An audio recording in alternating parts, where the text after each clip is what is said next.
Hello and welcome to this International Conference on Men's Issues interview with me, your host, Elizabeth Hobson, and Glenn Barker, now retired after 10 years as the Mankind Project Chicago Center Director.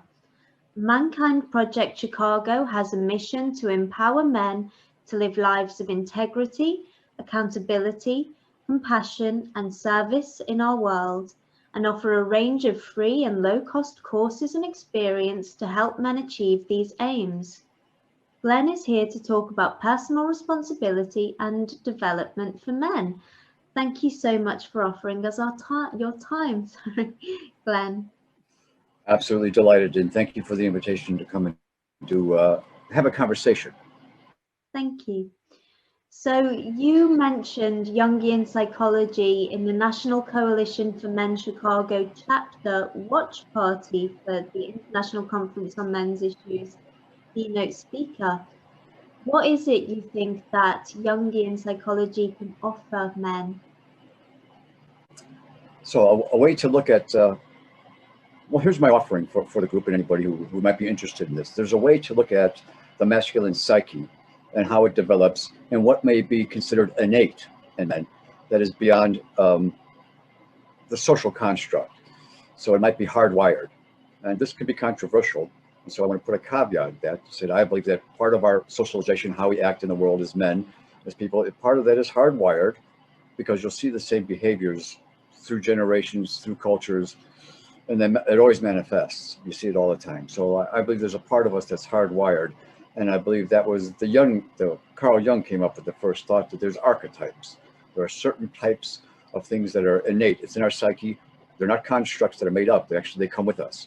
And each of these archetypes have a fullness, I mean, how it's developed as a real contribution to the individual in a society. And then there's an underdeveloped or a shadow aspect.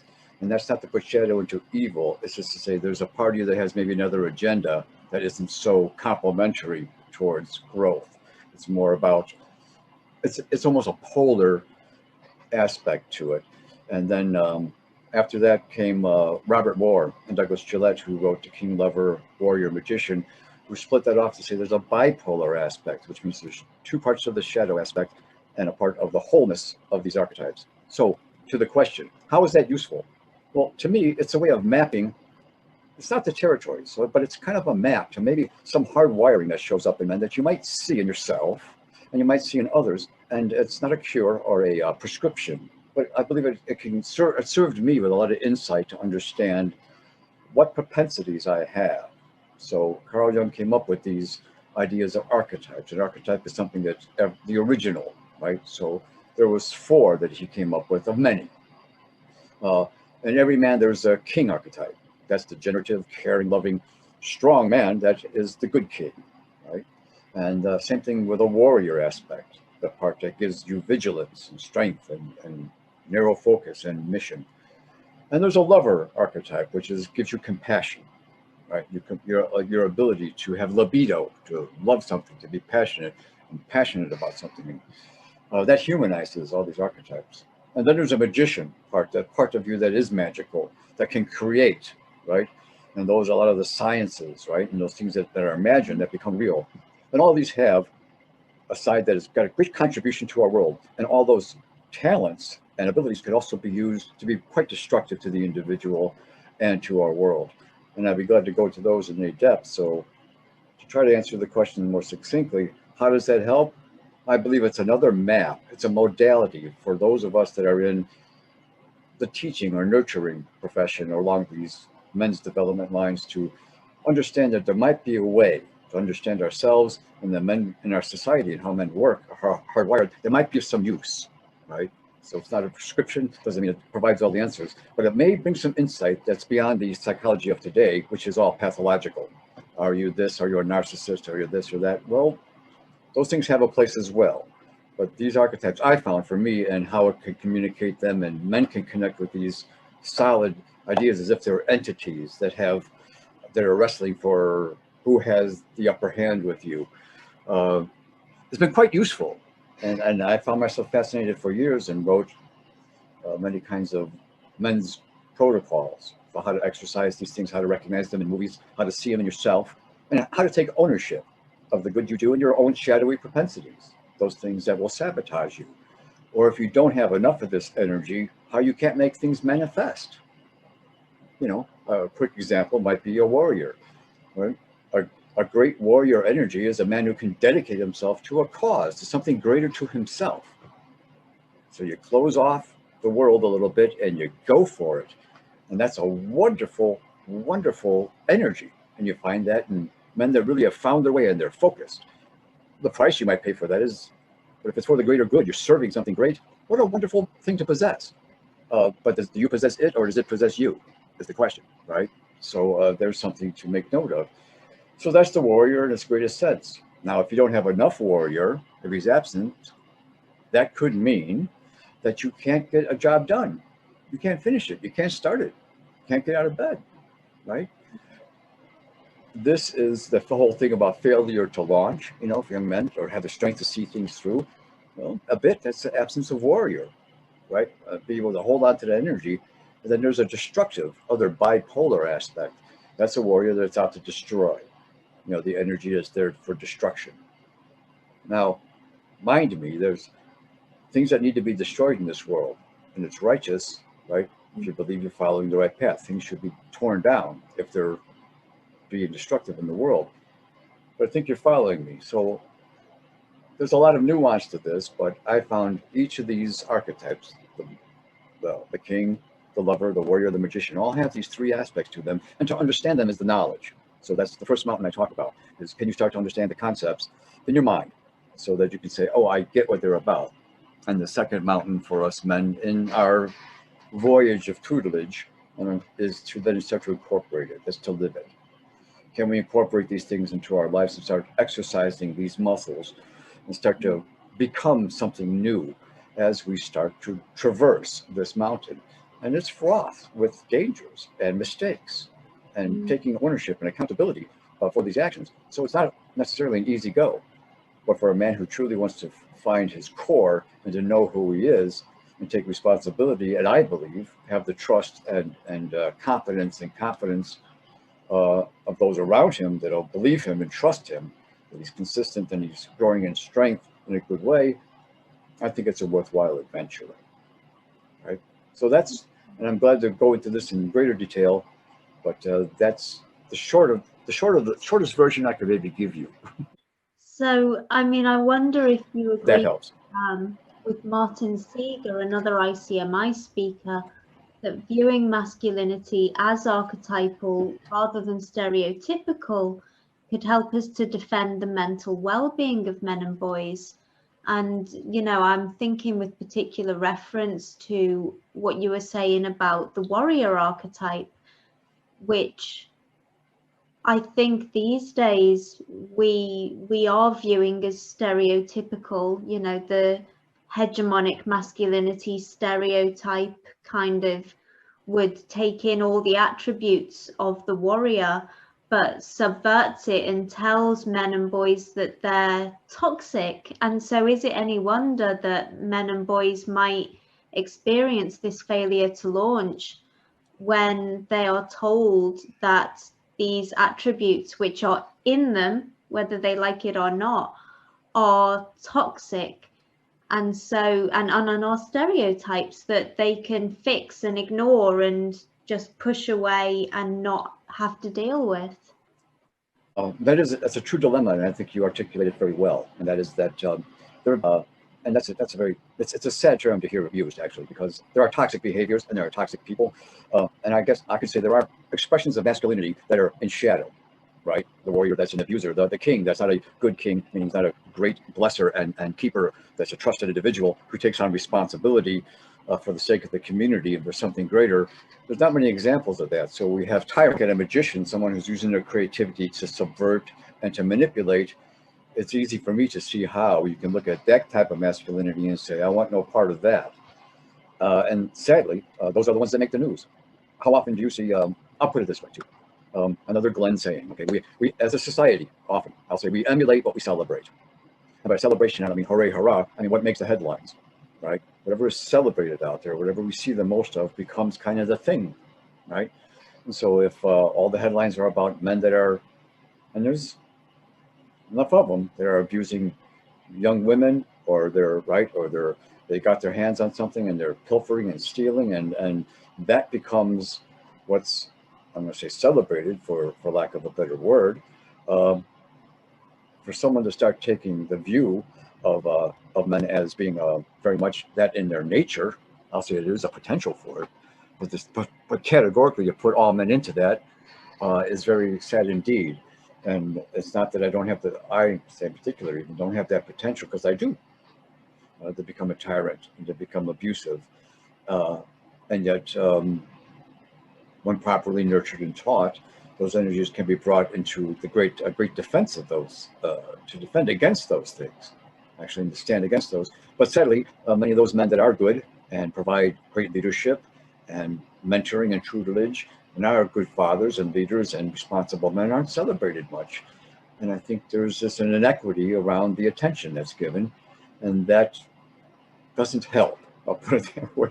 It doesn't help if those that celebration of the type of masculinity that does contribute, and it stands on its own and it has its own attributes. It's another mountain that needs to be climbed, and I was going to do that. It's hard for me not to become overwhelmed by the enormity of the challenge, and so I have to pause and say, what's in front of me right now? Can I help this man right now? Right? Can I avert this danger? Can I forewarn? Can I stand in the way of, create interference against, within my sphere of influence, right? And that's kind of where we're at these days. So again, to try to get back to your question, do I agree there is a place in this world, in this work, in the maturity of men, to not look at how we're socialized as being the answer, is to combine how men can work in our society, and we understand that, and understand the other pieces and the archetypes and their potentialities for good and for evil. And the more tutelage we get, I think the better off we'll be. And it may be hard to find, I understand that. And that saddens me.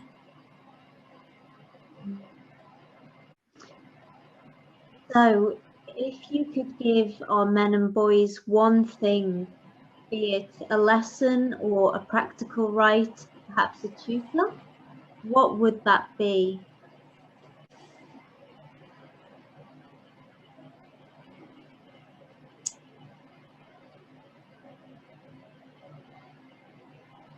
Get a mentor. It may not be someone living. I'd say read great biographies of great men. Try to understand that if you believe that there's something greater than you that you can serve, bring that into your life, and that it's not all about you. And look to grow the courage. Give us people that will help you grow the courage to take the risks, and it won't shame you and keep you down for the chances you take in this world. So maybe I'll put one more piece in here. It seems like a lot. The way to keep yourself safe, man, is understand when you're being abused. So to trust means to take a risk. To be shamed is to be, that's really on the other person. So I think there's some defenses that need to be understood, of boundaries. When you're crossing boundaries and when your boundaries are being crossed. And so there's a lot of pieces to this, but I would just say seek mentorship. Someone you admire, and take the chance to say, basically, I'd like to be like you in some way. Is there anything that I can be taught by you? Would you be willing to mentor me? And sadly, you'll have to do that. So to reconcile with your father, or to get a mentor, many times the older men will come to you. You'll have to go to the older men, and that's a great act of courage. So please see yourself as an act of courage and risk. I believe you'll be rewarded for it in ways that are immeasurable and in things that can never be taken away. And at the end of the day, I think you'll be stronger for it.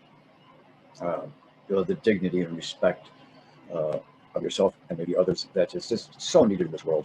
And I believe you have a good night's sleep and have a life without so many regrets. So if that helps. little long-winded, but that's what I would say to younger men. Have faith. It's worth it.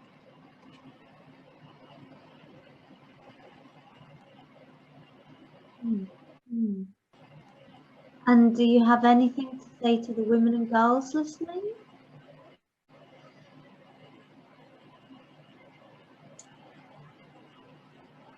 Yes. I believe women, mothers, partners, we have a tremendous ability to influence the men and the boys. And I think one of the worst things you can do is shame a young man. And I think a lot of young men rather get a punch in the nose rather than to be shamed and embarrassed and humiliated. I think it's some of the worst damage that could be done. I think if women understood a little more how this hardwiring of men and some of the things that they may need to do that seems a little bit, okay, knucklehead, especially our younger men, the risk they have to take in order to see themselves in the world, to understand that that's part of it. So some tolerance. And then the last thing I say is really admiration. I think you'd be surprised what a man will do for true appreciation and admiration, to say, I'm with you. I'm sticking with you on this. And if you'll shoulder this burden, I've got your back. And I'm not leaving you. I'm not going to make fun of you, right? And we're in this together. Wow, this guy. Move mountains. Yeah, these guys are just, man. There's such a hunger for that in this world. These guys will just dedicate themselves to you and their efforts with a loyalty, Believe in them. I believe in you. I trust you. I got your back, even if we fall. And please don't ever weaponize the trust that somebody gave with you about their secrets, about their fears. Don't ever, please, use that against them. The damage that can be done is immeasurable, devastating by weaponizing those kinds of emotional things. I know it's a tall task, but you asked, and so that's the advice I'll give to women. Love them. Appreciate.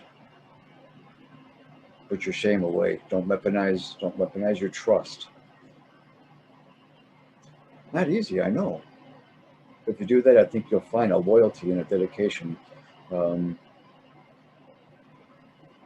that might be a lot more than you even think it is. If you've got that, that's kind of the wind in his sails, They'll go around the world for you. Hope that helps. Thank you very much. It's been a really inspiring talk, and absolutely, it's no easy advice for men, boys, women, or girls, but I think that it really is worthwhile us putting the effort in, because it provides meaning, and it ameliorates the suffering that is caused by us neglecting our souls and our connections with each other. Well, thank you. This is tough stuff for all of us, right? And a lot of us, like I said in the beginning, we don't have the guidance. We don't have the map, more or less know the territory for these things. And so it's, for those of us and for you out there that have some glimpse, some modality, something that has a benefit, please share it. I think the world hungers for it. I think this whole conference could be, hopefully, a contributor to that in the world, to show us in some way a way to put one foot in front of the other and step forward. And it's going to take courage, and it's going to take commitment. And it's not perfect. It's messy. And there's not anybody that's really that good at it yet. We're working on it, all of us. So a little bit of patience, a little love, right? Compassion, and some courage. It might be as good as it gets. I hope that helps. Thank you so much for talking to us, Glenn. It's been a real pleasure. Well, thank you. Everybody listening have enjoyed the conversation. Well, as did I. So thank you for the invitation to come on. We just met a little while ago at a open forum, and I was invited to come and do this talk. So blessings to you and for all you putting on this conference. Have a good, enjoy the rest of your conference. And if you want to get a hold of me, perhaps we can provide some Thank information. you very much. All right. All right. Well, thank you all then, and good night. Good night. So, Glenn, Yes. I must admit my recording was pretty. Thank you so much for talking to us, Glenn. It's a real pleasure. I hope everybody listening has enjoyed the conversation. Well, thank you. Well, as did I. So thank you for the invitation to come on. We just met a little while ago at a open forum, and I was invited to come do this talk. So blessings to you and for all you putting on this conference. Have a good, enjoy the rest of your conference. Thank you very and much. if you want to get a hold of me, perhaps we can provide some information for you. All right. Okay. All right. Well, thank you all then, and good night. Good night.